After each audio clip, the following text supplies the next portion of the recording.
सोमदत्त पिछले 1 घंटे से सोने की कोशिश कर रहा था, लेकिन उसे नींद नहीं आ रही थी। उसने सोचा क्यों न अपनी पत्नी रीमा को कॉल कर लिया जाए। उसने एक बार घड़ी की ओर देखा। रात के 11 बज रहे थे। क्या करूं? कॉल करूं कि ना करूं? सो तो नहीं गई होगी। सोमदत्त ने रीमा को कॉल कर ही दिया। बहुत देर तक घंटी बजती रही। सोमदत्त कॉल काटने की सोच ही रहा था कि रीमा ने उसका कॉल पिक कर लिया। उसने उनींदी आवाज में कहा कि क्या हुआ, नींद नहीं आ रही क्या? अब तुम्हारे और गुड़िया के बिना नींद कहाँ आती है? गुड़िया सो गई क्या? हाँ, अभी आधे घंटे पहले सोई है। पूरा दिन शैतानी करती रहती है। तुम दोनों को बहुत मिस करता हूँ। हम भी आपको बहुत मिस करता। अच्छा, आपकी छुट्टी का क्या हुआ? कब तक यहाँ आ जाओगे? 15 दिन में मैं वहाँ आ जाऊंगा। रीमा अपने भाई की शादी में अपने मायके गई हुई थी। हालांकि शादी में अभी देर थी, लेकिन वो महीने भर पहले ही चली गई थी। रीमा का भाई धीरेन्द्र पुलिस में डीएसपी के पद पर काम करता था। सोमदत्त ने रीमा से बात करके फोन कट किया और मोबाइल को अपने सिरहाने में रखकर फिर से सोने की कोशिश करने लगा। तभी उसके मोबाइल का नोटिफिकेशन टोन बजा। सोमदत्त ने अपने फोन की ओर देखा। फेसबुक पर एक बहुत ही सुंदर लड़की जिसका नाम इप्शिता था, उसकी फ्रेंड रिक्वेस्ट आई हुई थी। सोमनाथ उसकी प्रोफाइल पिक्चर को देखते हुए मन ही मन सोचने लगा, कौन है ये लड़की? इसे जानता तो नहीं हूँ मैं। कोई म्यूचुअल फ्रेंड भी नहीं है। वो कुछ देर सोचता है, फिर उस लड़की का फ्रेंड रिक्वेस्ट एक्सेप्ट कर लेता है। फिर वो सो जाता है। अगले दिन जब वो ऑफिस निकलने ही वाला होता है कि उस लड़की का मैसेज उसके मैसेंजर बॉक्स में आता है, जिसमें लिखा होता है, हाय हैंडसम। एक बात और गौर करने वाली थी कि उसकी रात वाली प्रोफाइल पिक्चर भी बदली हुई थी और इस नई पिक्चर में तो वो और भी सुंदर लग रही थी। ये लड़की है तो बहुत सुंदर, लेकिन कौन है ये? और मुझे इस तरह से हाय हैंडसम क्यों लिखकर भेजा है? अरे शादीशुदा हूँ मैं। सोमदत्त ने उसके मैसेज का कुछ जवाब नहीं दिया और ऑफिस निकल गया। ऑफिस के लंच टाइम पर जब वो लंच कर रहा था तो फिर से इप्शिता का मैसेज आया। वो उसके मैसेज को पढ़ने लगा। क्या बात है हैंडसम, नाराज हो क्या? मेरे मैसेज का जवाब नहीं दिया? अगर कोई टेंशन है तो मैं तुम्हें मैसेज नहीं करूंगी। तुम मुझे अनफ्रेंड कर सकते हो। अभी के लिए बाय।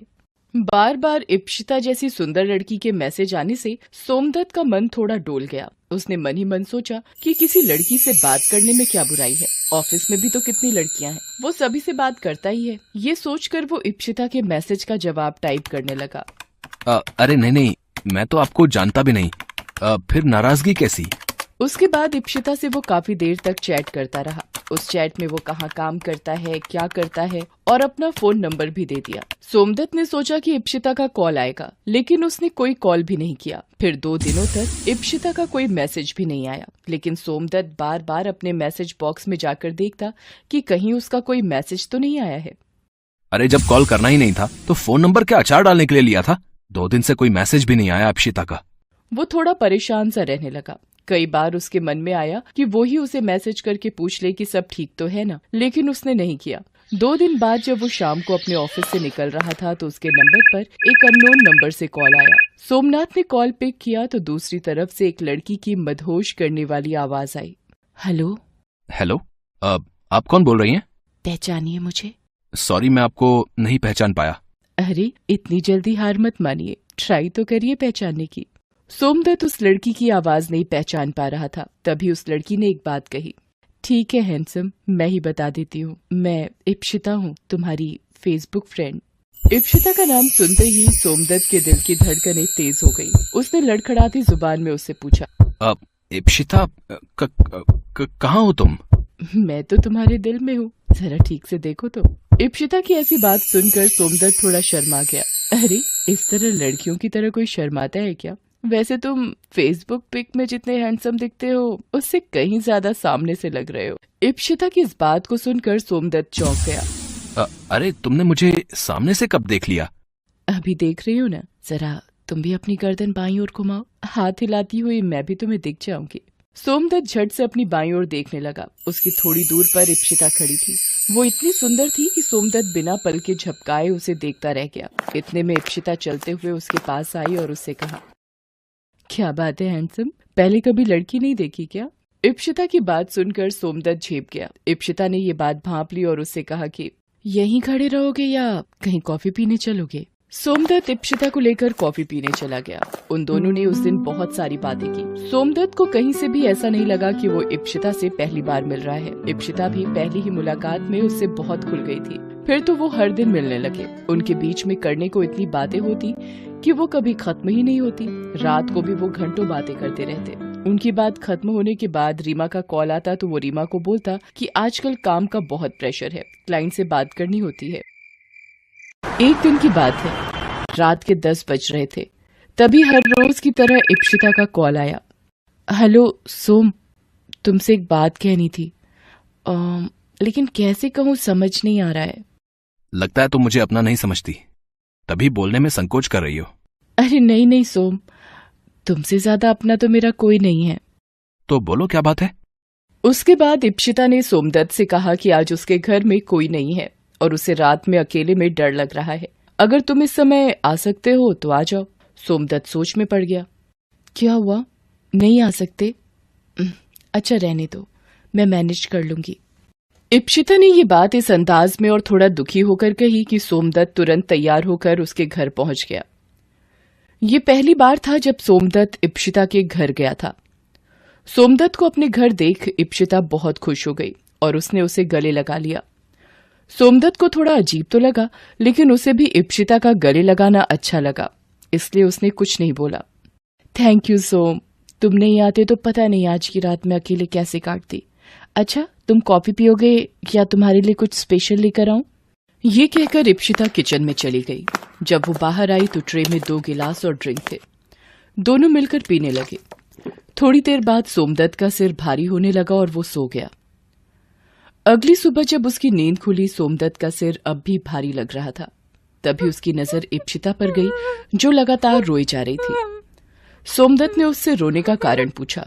जब इप्शिता ने कारण बताया तो सोमदत्त का सिर घूम गया। वो थोड़ी देर वहां रुककर अपने घर निकल गया। आज उसका मन किसी काम में नहीं लग रहा था। वो ऑफिस भी नहीं गया। तभी उसके मोबाइल फोन के मैसेंजर में नोटिफिकेशन आया। उसने अनमने ढंग से फोन उठाया। उसके बाद उसने फोन में जो देखा उसे देखकर वो पसीने पसीने हो गया। उसमें उसकी और इप्शिता की कई सारी तस्वीरें थीं। उन तस्वीरों को देख उसका सिर चकराने लगा। वो इप्शिता को कॉल करने ही वाला था कि किसी अनजाने नंबर से उसके पास कॉल आया। कैसी लगी ये तस्वीरें? अगर ये तस्वीरें तुम्हारी बीवी को भेज दूं तो? कौन बोल रहा है? तुम आम खाओ, गुठली मत गिनो। अगर चाहते हो कि ये तस्वीरें तुम्हारी बीवी तक ना पहुंचे तो 1 लाख रुपए तुरंत इस अकाउंट में डालो। 1 लाख? ये तो पहली किश्त है बंधु, और इज्जत बचाने के लिए ये तो कुछ भी नहीं। सोमदत्त बहुत डर गया। उसने डरते डरते इप्शिता को कॉल किया तो इप्शिता ने बोला कि सोम, पता नहीं वो कौन है, लेकिन जो भी है बहुत बदमाश है। उसने मुझे भी कॉल किया और मुझसे भी पैसे मांगे हैं। सोम, पैसे का क्या है, आएगा और चला जाएगा, लेकिन एक बार इज्जत चली गई तो सब खत्म हो जाएगा।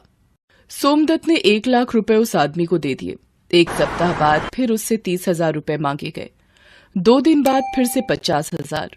सोमदत्त परेशान हो गया। इस बीच उसके साले की शादी की डेट नजदीक आ गई। वो जाना तो नहीं चाहता था, लेकिन रीमा ने उसे जबरदस्ती बुलाया। सोमदत्त वहां भी बहुत परेशान रहता था।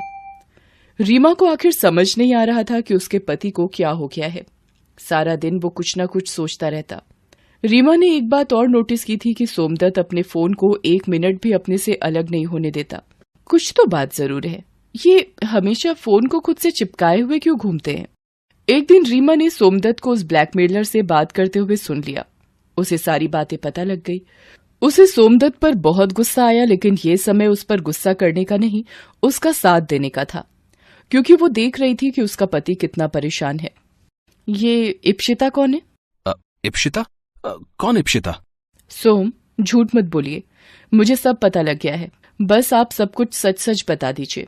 रीमा की बात सुनकर सोमदत्त फूट फूट कर रोने लगा और उसे सारी बातें बताई। रीमा ने अपने डीएसपी भाई धीरेन्द्र से सारी बात बताई। आप लोग बिल्कुल चिंता मत करिए, ये ब्लैकमेल करने वाले का गिरोह है जो आजकल इस ढंग से लोगों को फांसता है। और जानते हैं जीजाजी, वो इप्शिता भी उसी गिरोह की सदस्य है। धीरेन्द्र की बात सुनकर सोमदत्त शॉक्ड रह गया।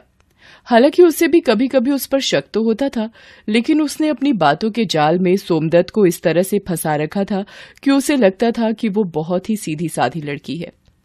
धीरेन्द्र ने उन्हें पकड़ने के लिए जाल बिछाया। जल्द ही इप्सिता अपने गिरोह के और सदस्यों के साथ पकड़ी गई। सोमदत्त बार बार रीमा से अपने किए की माफी मांगता।